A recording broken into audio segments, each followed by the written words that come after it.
pagdungag mo. Basta mga bata, magstorya na punta. Ipataas daw ang kamot sa andang ang storya. Gerson! Pataas, ikaw-ikawan na to ang kamot. Karon pagkasugdan na ni isa inyong mabantayan diri sa ato ang story. Circle. Na isa ka bata. Isa pa. Isabel.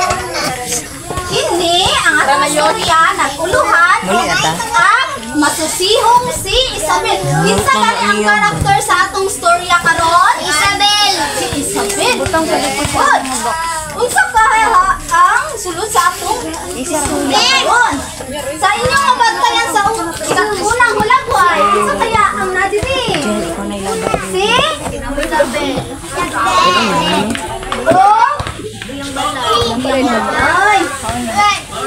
Si Isabel, isa ka batang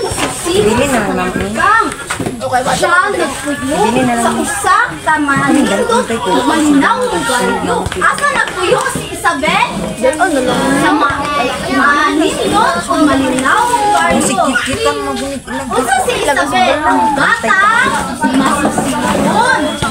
Usa kaya ang sulod na mahitabo? Usak at adlaw sayo sa unta Isabel dali-dali gawas sa ilahang balay. Kinsa ang nagdali-dali ug gawas ilang balay? Isabel. Tama. Sa iyang paggawas, iyang makita ang iyang kuya na maduhay na sa merkado. Kinsa ang iyang nakita? Kuya. Asa man ato ang iyang kuya? Merkado. Dayo, mingon si Isabel, kuya, pwede kumuuban nimo sa merkado? Anak po ang iyang kuya nga. Oo, pwede ka ayo. Unsa ang mingon sa iyang kuya? Pwede daw siyang sigong. Uban sa merkado. Ang pingin ni Elgin mo. Nagsugod na sila sa pagbaktas. Sa dili madugay, sila Isabel linagin sa usaka kakahuyan. Asa ning agi sila Isabel? Kakahuyan. Ilang nakita ang nagkalain-laing maanindot na bula. Unsa ang ilang nakita? Bula! Itudlo daw ang bulak. Asa? Wow! Asa man ang bulak?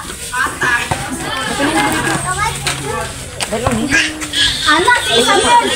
Wow! Pagkaanindot sa mga bulak. Ingon ni Isabel. Isa nag-ingon nga, wow! Pagkaanindot sa bulak. Isabel! Tama! Ang kini, dunay nagkailan sa tulor. Ano ang iyahang kuya? Unsay giingon sa iyang kuya? Nagkalain-lain po. Isa pa mo ka isa kaya'y sunod ngayon mahitabo na nakakitakan si Isabel ang lain-lain klase sa bulak. Sa inyo nakita? Singhot niya. Papa? Daw akong tanawon kung tama ba? Si Isabel mindoon o iyang gipitas ang maanindot nga kusas-kusa ang iyang gipitas. Maanindot. Iyang piling gisilbo. Pagkahulmo, gayong nagpadayon sa pagbaktas. Giunsa ni Isabel ang bulak? Unsa iyang gigamit sa pagsimhot? Kaganina sa pagtanaw sa mga bulak. Unsa iyang gigamit? Mata. Karon, unsa kay mahitabo? Taod-taod, nakadungog si Isabel. Usa ka magbugnang tingog sa langgam. Unsa ang nagdunggan Isabel? Tingog sa langgam.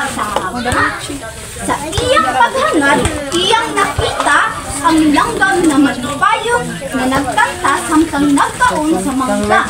Dili kay ano na. Nagunsa ang langgam na iyang nakita? Nagkanta. Sige ba, itutulong niyo asang langgam. Tama. Ay, sa perma. Perma naman. Mo na ang langgam na nakita ni Isabel. Sa sunod, unsa kay nahitabo? Isa na mama. Unsa inyong nakita?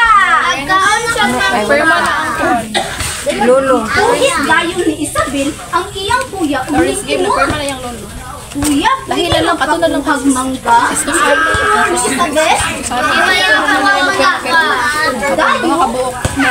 May duha ka buok ka ganito. Kuya? Konsistosano. Mangga. Unsay gikuha sa iyang kuya? Mangga. Sa pagkaon, si Isabel siya mingingon. Kaya nakuha naman ni Isabel ang mangga, isa iyang naggibuhan. Kaon. Kaya sa bultong. Umiingon siya. Umiingon si Isabel. Pagkaon na niya, niingon siya nga. Pagkatamis man di ay niining mangga kuya. Ana si Isabel. Ana po diyang kuya. Sige daw, be. Patilawa daw po. Uy, pagkatamis man di ay niini. Ana sa iyahang kuya. Sige, ingon sa iyang kuya. Tamis daw ang mangga. Nakatilaw na ba ang tanan o mangga diri Kamot sa nakatilaw na. Unsay lasa sa mangga? Unsa ka sunod nga mahitabo? Atong susibon. Samtang galakaw, sila malipayong gakaon sa ilang mangga na gikuha. Nagunsa sila samtang naglakaw? Kaon ang mangga. Makulang ba? Kung sa dili madugay, sila nakaabot na sa merkado. Asa sila nakaabot? Merkado. Karong balikon nato. Unsa kaya? Unsa gani ang uluhan sa atong istorya? Ang masusiyong siya Isabel. Tama. Sa pagtanaw ni Isabel sa napalain-lain nga bula, unsa iyang gigamit? Iyang isa. Sa pagpaminaw sa tinig sa langgam, unsa iyang gigamit? Sa pagsimhot sa bula, unsa iyang gigamit? Ilong. Sa paggunit sa mangga o pagkaon niya, unsa iyang gigamit? Sa paggunit ang kamot, ang pagkaon ang mangga. Karon,